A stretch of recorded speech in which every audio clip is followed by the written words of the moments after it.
All the people you work with, all the people that you speak to, what is it that you do differently from everyone else that helps them find their way through all the change, uncertainty, and overwhelm that seems to be what life is these days? Great question. I try not to lean into a technique to be the difference.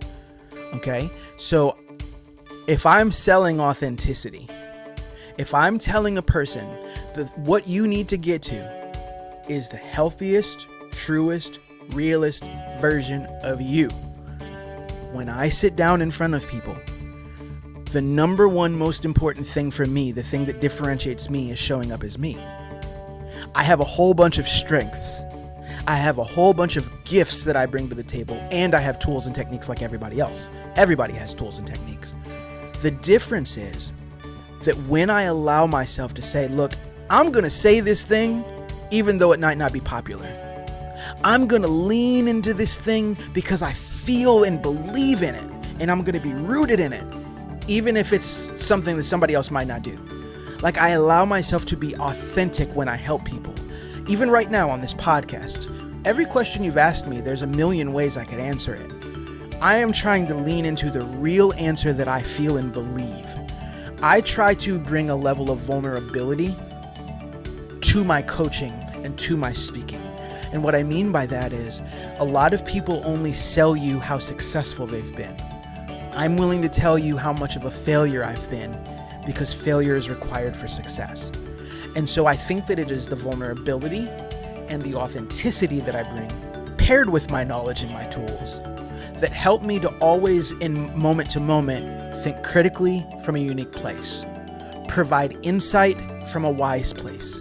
I'm always going to say something a little bit different, or advise you, or bring you perspective just a little bit different than everyone else, because I'm not trying to sound like someone else. I am giving you what I've learned over these years. I got a baby face, which I'm excited about. You know, I'm only 40. Sometimes I'm sitting in a room and I got people 20, 30 years older than me, 40 years older than me. It happens, right? I've got a 5-year-old and a 3-year-old. Sometimes I'm helping people, their kids are older than me, right? They've got a world of experience I don't have. Well, am I going to pretend? I don't believe in the term fake it till you make it. I hate that. I don't think it's real. Whatever you practice, you perfect. So whatever I do over and over and over again, I get really good at. So if I pretend to be fake, I just become fake.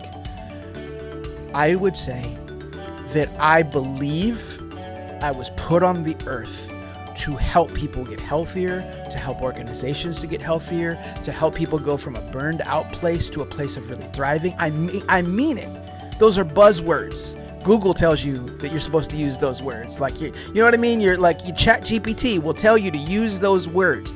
I actually believe I was put on the earth to help people walk in their authenticity. And so that's the real answer I'd give you. I have methods, I have techniques, I have perspectives, I have experience just like everybody else. So those things aren't differentiators to me.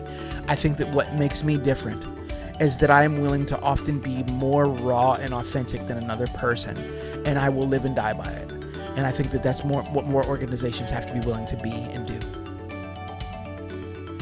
For leaders who would like to start being a little more raw, a little more authentic in their leadership at work with the teams they're leading, how do you suggest they start? What's the first tiny step they can take? Don't start with what makes you different than your team. Ask yourself what you're feeling, sensing, going through that is something that is a unifier for your team. Here's an example. I was working with a client, and he is a COO of a company, and he had been struggling. He was going through some emotional things, some mental things, but he's leading a very, very big, successful company. And it had been, a real rough few months for him. But he just kept sharing with me, it's been a rough few months for the company in general. One of his employees had been sick. Somebody else, I think, had lost a child. Like, there was tragedies happening. Some of their numbers had been down in this post-COVID world. They were trying to navigate some things. And he went away for a few days.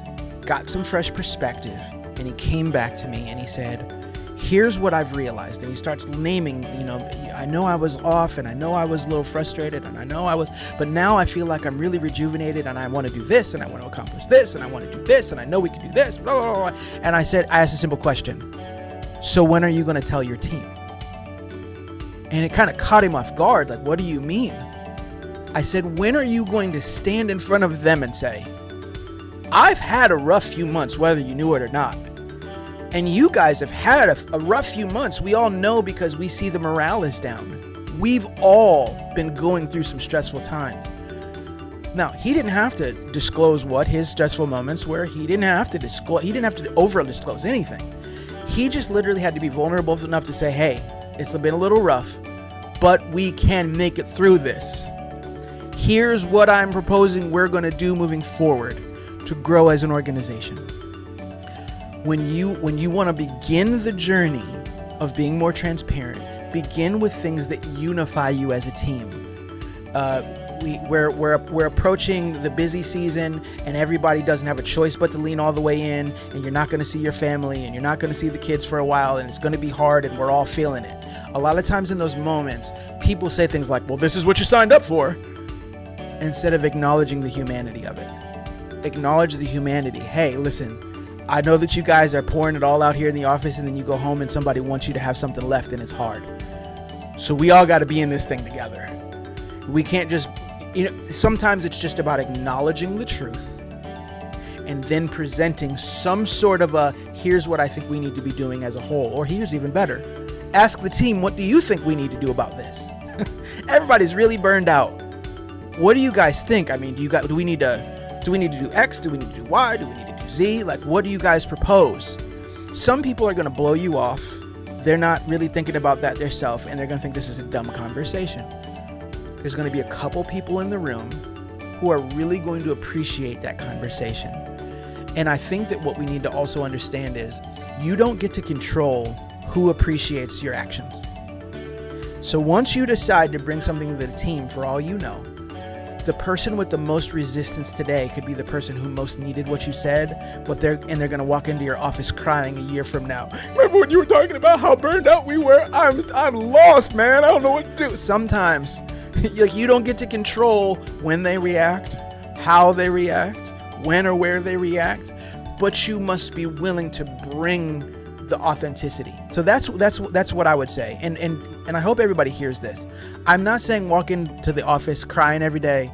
I'm not saying go to your office and complain all the time. I'm not saying we need to hold hands, sing Kumbaya, and talk about feelings all the time. I'm just saying that you have to have the pulse of your team to know everybody's burned out. Everybody's frustrated. Everybody's angry at each other right now. Everybody's in doubt that we don't know where this business is going, or we don't know if we're going to close our door. Like, you know what your thing is. And you must be willing to face it and confront it and move forward.